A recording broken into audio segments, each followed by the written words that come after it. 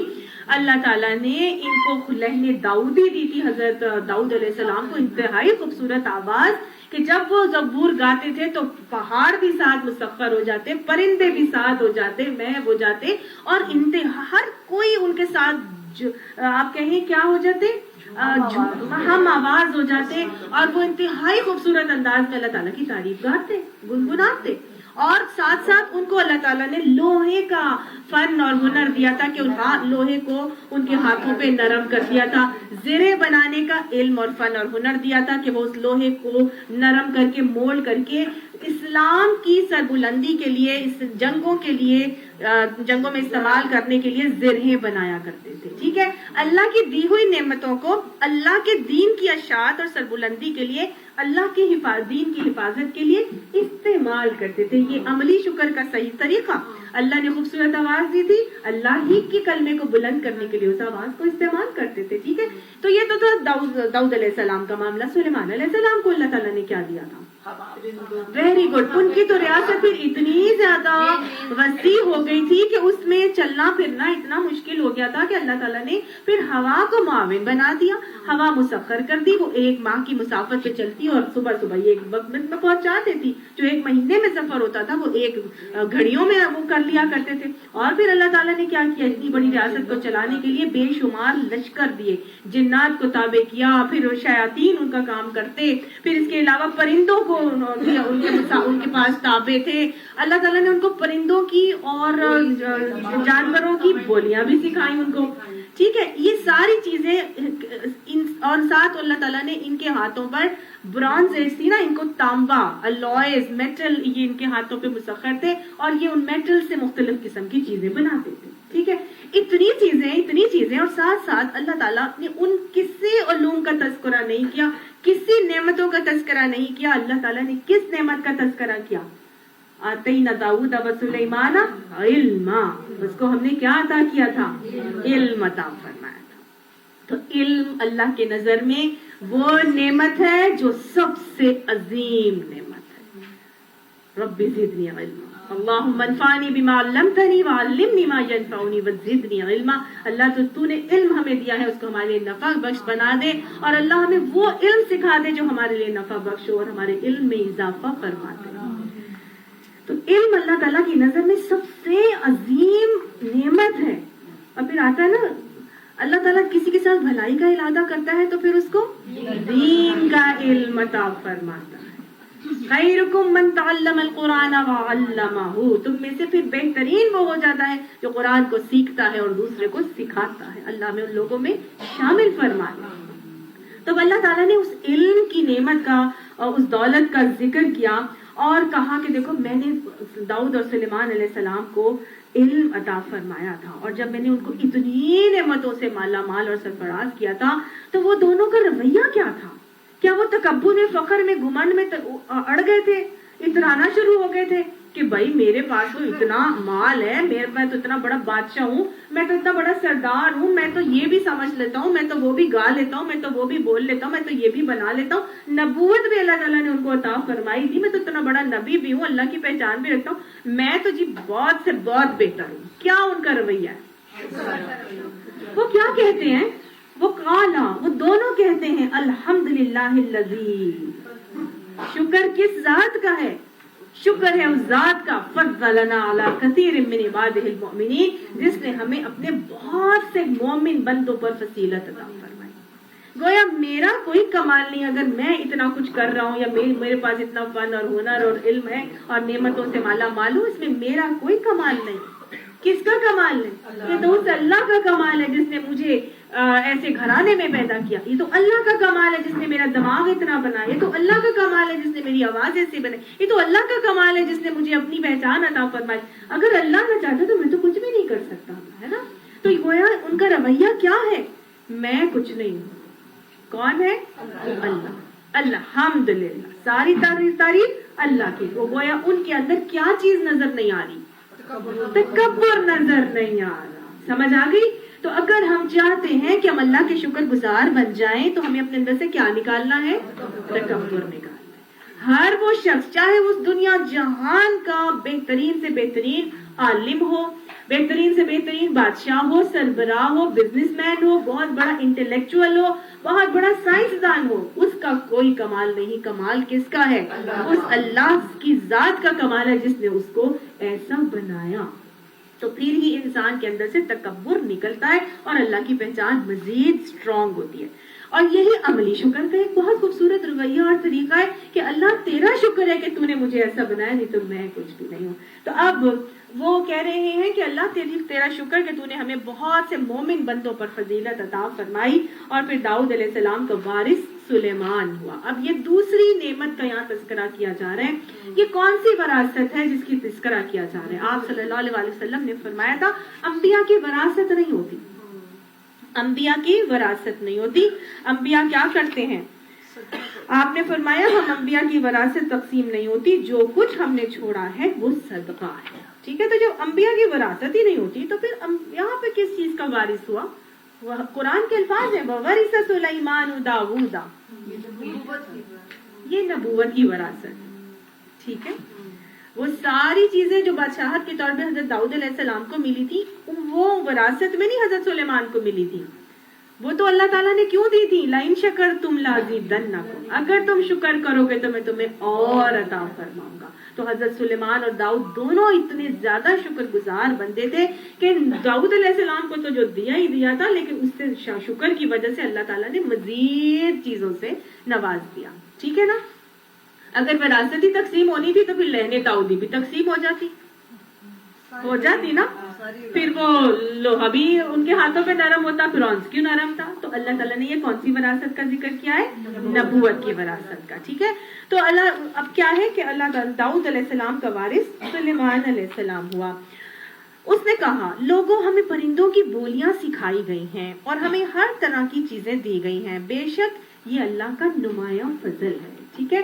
اب یہاں کوئی غرور، کوئی تکبر نہیں ہے.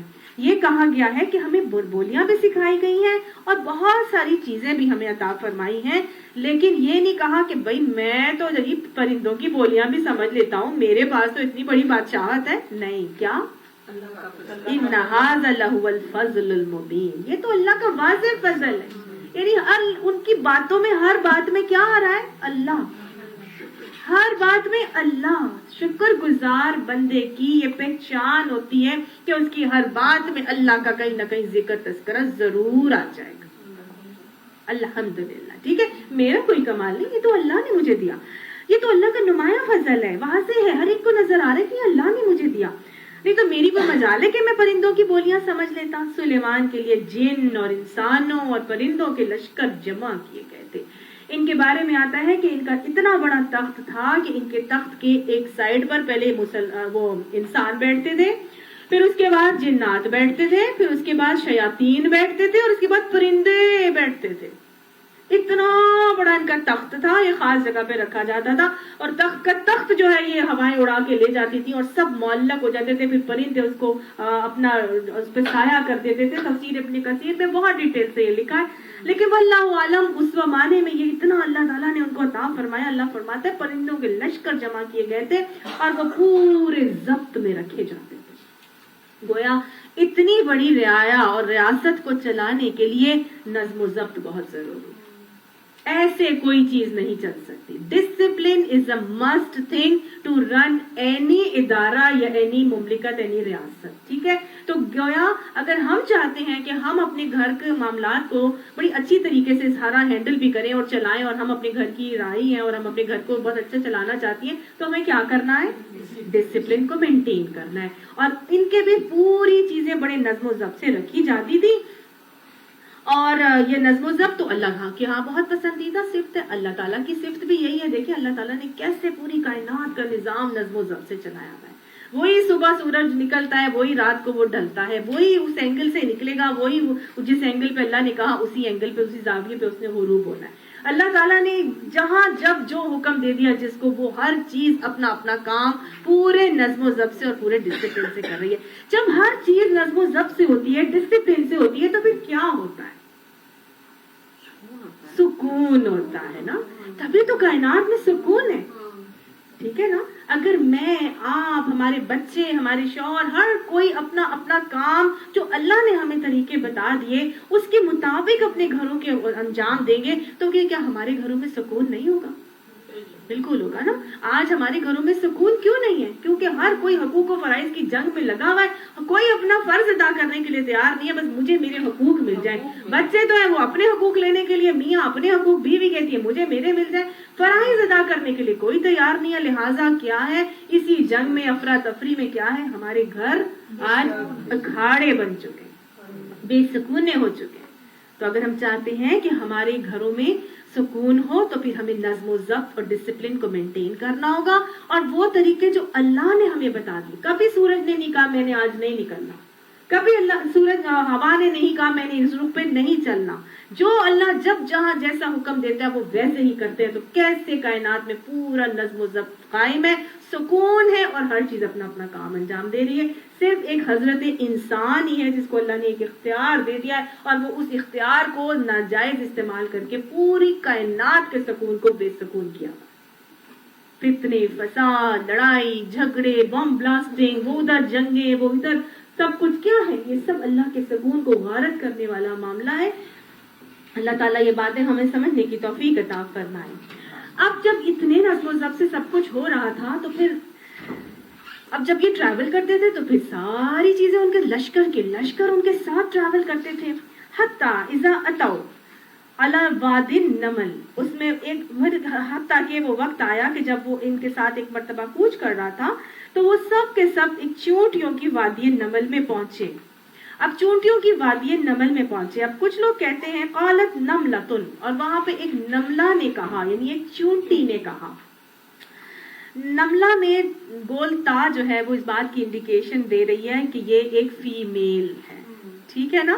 تو نملہ کیا ہے؟ چونٹی ہے. کچھ لوگ کہتے ہیں کہ یہ جو نملہ ہے، یہ کہا جاتا ہے کہ یہ نمل قبیلے کا ایک شخص تھا. اور نمل جو ہے وہ وادی نمل اس کو اس لیے کہا جاتا ہے کہ وہاں پر ایک نمل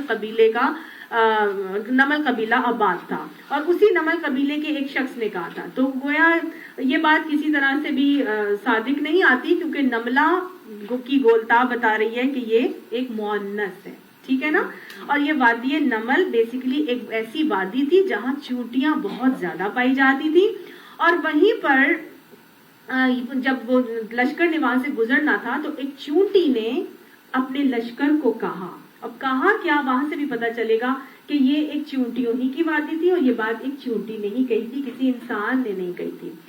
چونٹی نے کیا کہا؟ اے چونٹیوں، یا ایھا النملو، کیا کرو اے چونٹیوں، ادخلوا مساکنکم، اپنے اپنے بلوں میں، اپنے اپنے گھروں میں گھس جاؤ، داخل ہو جاؤ. کیوں ایسا نہ ہو کہ سلیمان اور اس کے لشکر تمہیں کچل ڈالے اور انہیں خبر بھی نہ ہو. تو ایسا تو نہیں ہو سکتا کہ ایک نبی اپنے لشکر کے ساتھ ٹریول کر رہا ہو اور وہ جانتے بوجھتے انسانوں کو کچل ڈالے. اتنا بڑا انسان ہے, ایک لشکر گزرے گا تو اس کو انسان نظر آئے گا, اور نبی کا یہ کام نہیں ہے کہ کسی انسان کو کچل ڈالے یا اس کا لشکر کسی کو کچل ڈالے. یہ نبی کا کام نہیں ہے. ہاں, چونٹیاں ضرور ایک ایسی چیز ہے, ایک مخلوق ہے کہ وہ پیروں کے نیچے روندی جا سکتی ہیں, نہیں پتا چلے کسی کو کہ بھائی یہاں پہ چونٹیاں تھیں, اور وہ بے دھیانی میں ایسا معاملہ ہو جائے. ٹھیک ہے نا. ابھی پیچھے پڑا کہ انبیاء انبیاء سے قصور نہیں ہوتا جان بوجھ کر. تو گویا یہاں پر بھی ان کو دانستہ کوئی ایسا معاملہ وہ نہیں کر رہے کہ وہ کسی کو تکلیف پہنچا رہے ہوں. اور ہم دیکھیں تو پیارے نبی صلی اللہ علیہ وسلم کا بھی بالکل ایسا ہی رویہ ہمیں نظر آتا ہے کہ آپ صلی اللہ علیہ وسلم بھی رحمت للعالمین تھے نا, سارے جہانوں کے لیے رحمت تھے.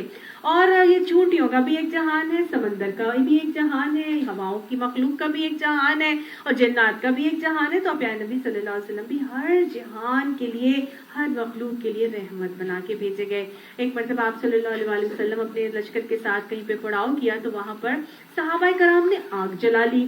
جب وہاں پہ آگ جل رہی تھی تو آپ صلی اللہ علیہ وسلم ایک دم سے اٹھ کر آئے اور بہت پریشان اور خوف زدہ سے, اور آپ صلی اللہ علیہ وسلم نے آ کے پوچھا یہ آگ کس نے جلائی ہے یہاں پہ؟ تو صحابہ کرام نے کہا کہ ہم نے جلائی ہے.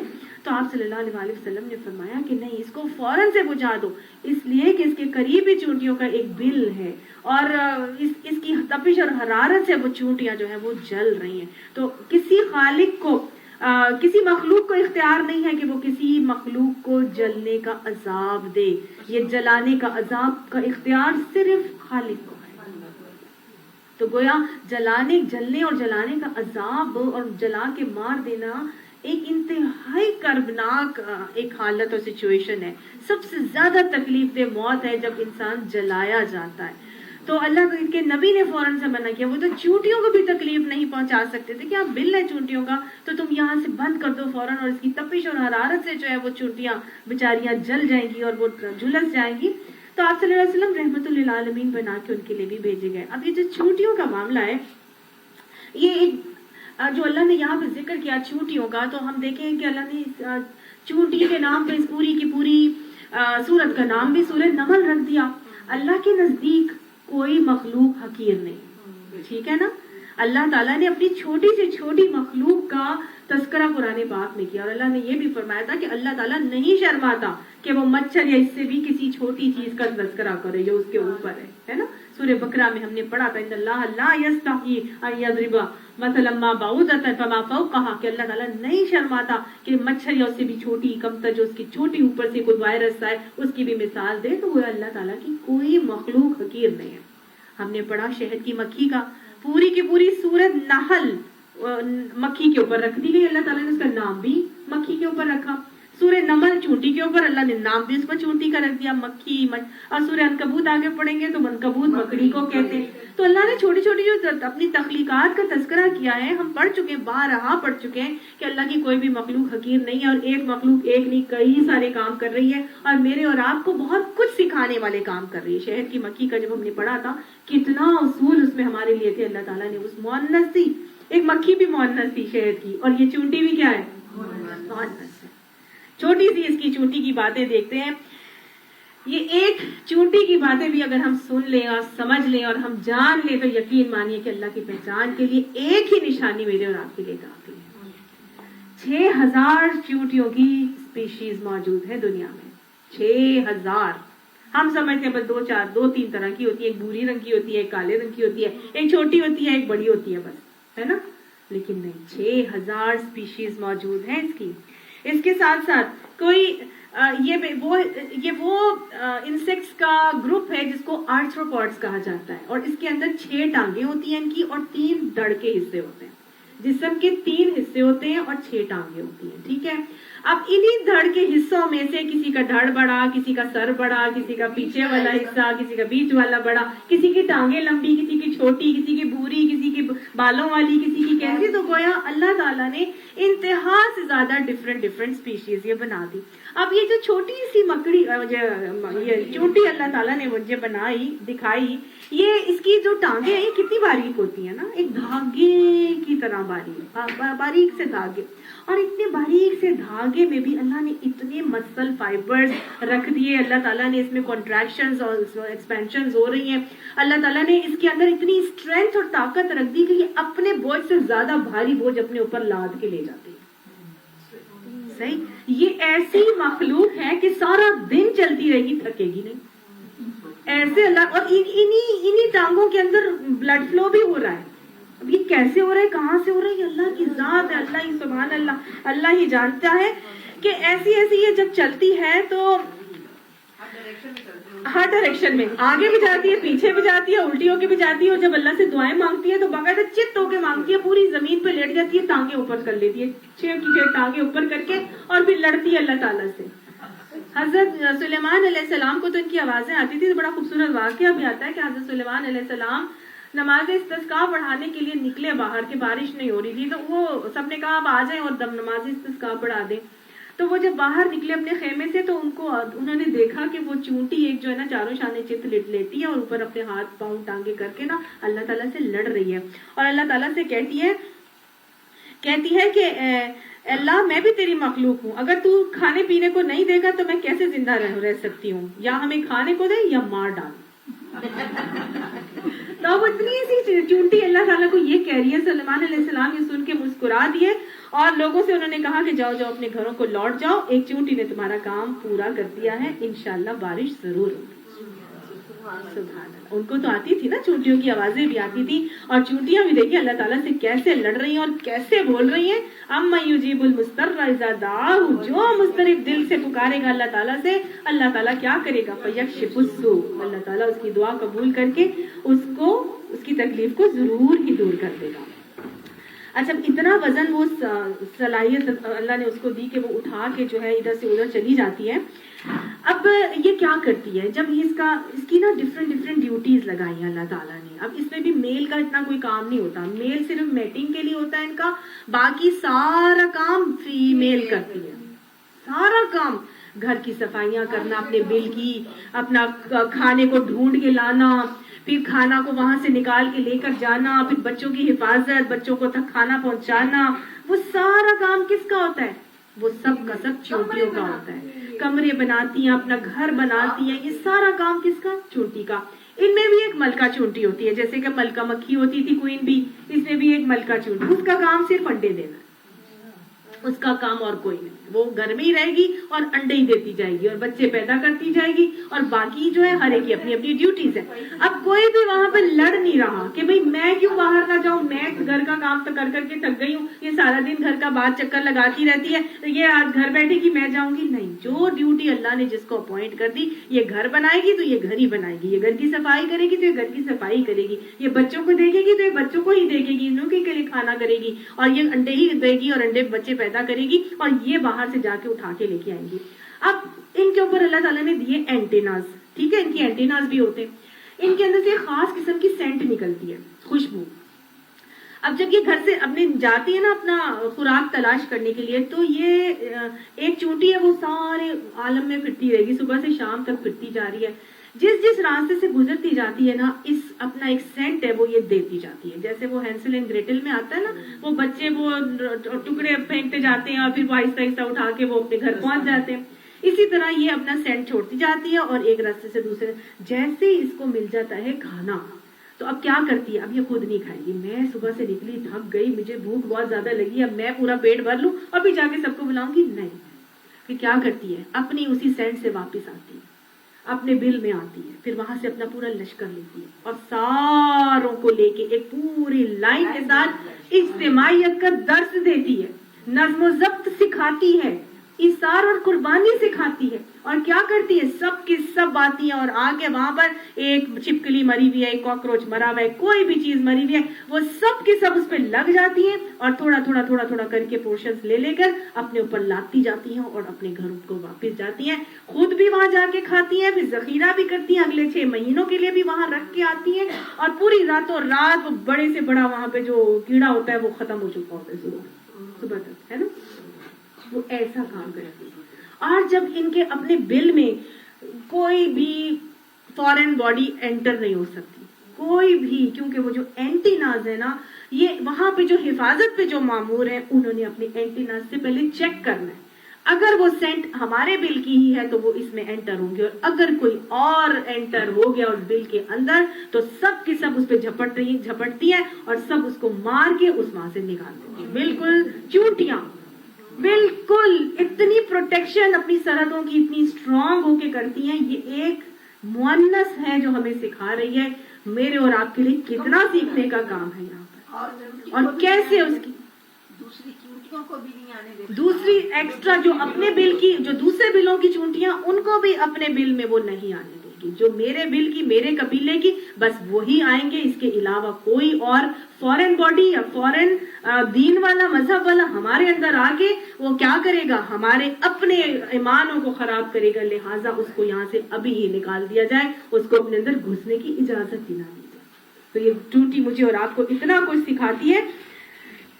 یہ سب کچھ اندر جو زخمی اگر کوئی ہو جائے ان کی بھی حفاظت کرتی ہے، ان کی رہنمائی بھی کرتی ہے. اللہ تعالیٰ یہ باتیں ہمیں سیکھ کر ہماری اولادوں کی بہترین حفاظت کرنے کی اور ہمیں اپنے بچوں کو غلط چیزوں سے بچانے کی، ان کے اندر یہ باتیں انگرین کرنے کی توفیق نصیب فرمائے.